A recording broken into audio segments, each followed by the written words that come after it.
Hello buddies, রাখি এসেছে আমার বাড়ি আমাকে মেহেন্দি পরাতে। দুপুরবেলা আইবুড়ো ভাত ছিল, এসে একটু ঘুমিয়েছি। ফোন করে আমাকে ঘুম থেকে তুলে চলে এলো পড়াতে মেহেন্দি। দেখা যাক ও কেমন পড়ায়। অনেক আন্ডার এস্টিমেট করেছি আমি ওকে 1 মাস ধরে যে তুই পারবি না, তো পারে নাকি দেখা যাক। টাটা। লজ্জায় মুখ লুকাচ্ছে। এটা উপরে করবো তো? ভাই পারবি তো?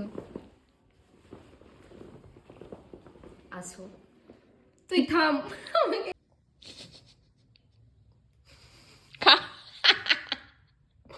মা ভিডিও করতে খেতে দিয়েছে সেটারও। মেহেন্দি আর্টিস্টকে খেতে দিয়েছি আমার।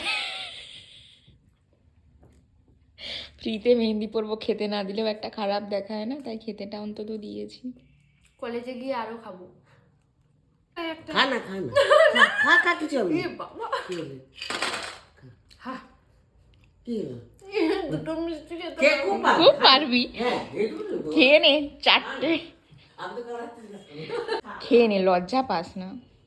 হালকা জুকা। ফাইনালি মেহেন্দি পরা কমপ্লিট হলো। অনেক অপমান করেছিলাম, কিন্তু রাখি তার যোগ্য জবাব দিয়ে দিয়েছে।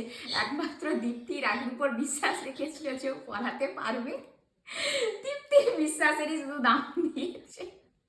আমার ভুল হয়ে গেছে, ওই এত অপমান করা, ক্ষমা কইরা দেন।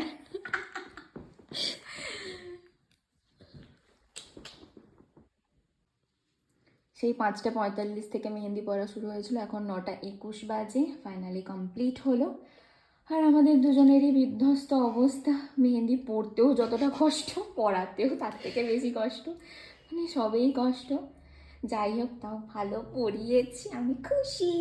Thank you, good night, bye bye. By.